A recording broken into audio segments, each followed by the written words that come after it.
Assalamu alaikum wa rahmatullahi wa barakatuhu. Tukyali ku mateeka ga ahkaamu nuuni saakina wa tanwiin nga ku mulundi guno tugenda kulaba omuteeko gwa iqilaabu, tutegeeza okukyusa, era nga guno gwe muteeko ogwokusatu ogwo Abawarabu gwe baalinga boogera nagwo ennyukuta eya nuuni ya sukuuni ne tanwiini. Naye ekyebuuzibwa, iqilaabu kye ki? Iqilaabu kitegeeza okukyusa, kiva mu kigambo qalban, kitegeeza okukyusa, okukyusa ekintu okukijja mu siteeti emu okukizza mu ndala. Wabula nga wano mu mateeka ga tajwiidi kitegeeza okukyusa nuuni eya sukuuni ne tugifuula ennyukuta eya miimu, Omuteeko guno ogwa iqilaabu oba okukyusa gulina ennyukuta emu yokka, era nga ennyukuta eno y'ennyukuta eya baa'u. Singa esanga oba ejja oluvannyuma lwa nuuni eya sukuuni oba tanwiini, zino zonna nuuni eya sukuuni oba tanwiini bigenda kukyusibwa, omuntu abeere ng'asoma miimu, aba agenda kuwuuna, naye nga owulira okuwuuna okwo aba awuunira mu ddoboozi erya miimu nga gy'afulumya.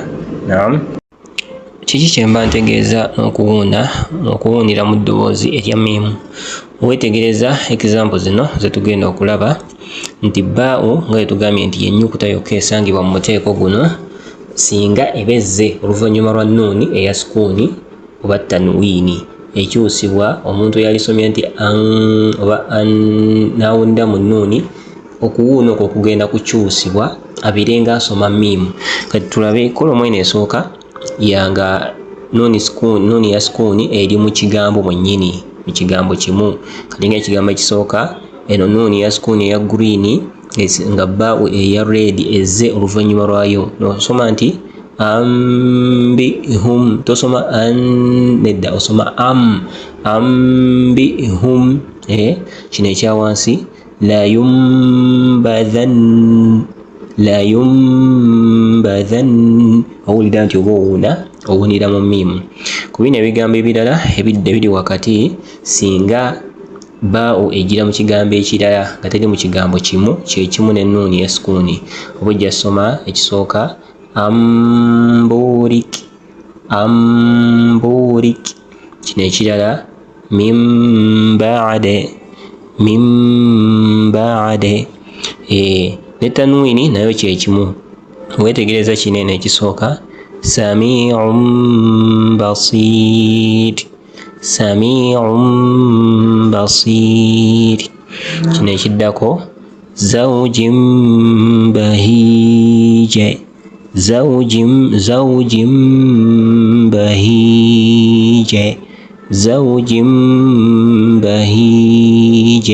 So olaba nti mu kifo omuntu kye yalisomye nti sami'un basir ekyusibwa neyobeera nga ataddewo miimu wakati awo.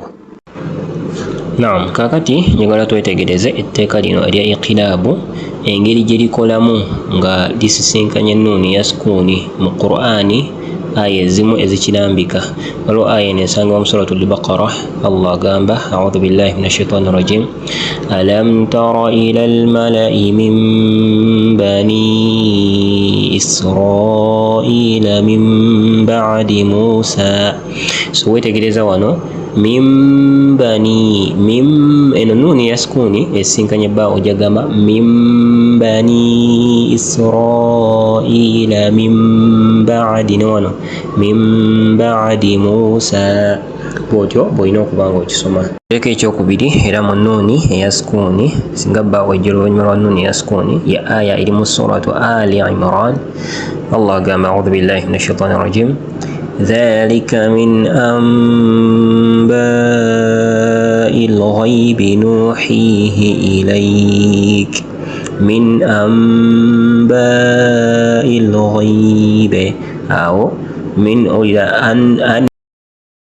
anba'il ghaibi. So omuntu n'abeera ng'asomawo ki? Miimu. Kati katulabe example eno eya iqilaabu, singa ebezze oluvannyuma lwa tanwiini, yo ate yo tuba tugisoma tutya? نعم آية يسوسه هي آية إنه من سورة آل عمران. الله قام أعوذ بالله من الشيطان الرجيم والله بصير بالعباد بصير بالعباد tanwini nebiranga ekyusibwa neyingira mu bbaa'u naye ekyusibwa nefuuka miimu ekyusibwa teyingira wabula ekyusibwa nefuulibwa miimu omuntu n'abanga awuuna naye ng'awuunira mu ddoboozi lyaki lya miimu wallahu basirun bil ibad.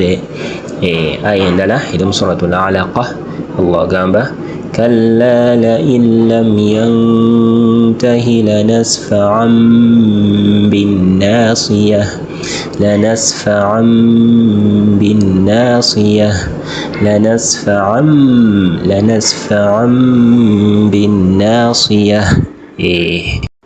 Naam, baa'u tulabye nti ennyukuta yokka esangibwa mu muteeko guno wabula era mu Qur'an erina engeri gyepresentingibwa etteeka lino erya iqilaabu lirina engeri gyerepresentingibwa.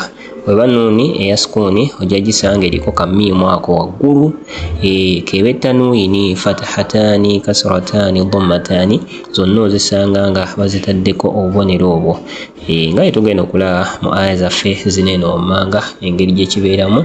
Allah ategeeza mu aya esooka ba'da a'uudhu billahi minash shaitaani rajim min ba'di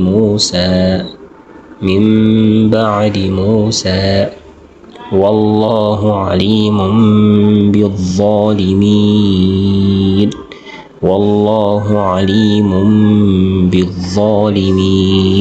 So miimu eyo n'ogiraba nti bagitaddewo waggulu awo ojja kasanga nga kaliwo weekali waggulu awo era newoba ozzeeyo mu bigambo bye twasoose okulaba biri ebyabadde mu katebo ojja giraba nti kamiimu kabaddewo mu bigambo byaffe ebyo okutulambika nti eno lino etteeka lya iqilaabu. Barakallahu fikum wa jazakumullahu khaira. Bakubiriza okubanga twongera okupracticinga genda mu Qur'ani onoonyeemu obubonero obwo n'ennyukuta ezo osobola okubanga weeyongera okutegeera etteeka lino. Assalamu alaikum wa rahmatullahi wa barakatuh.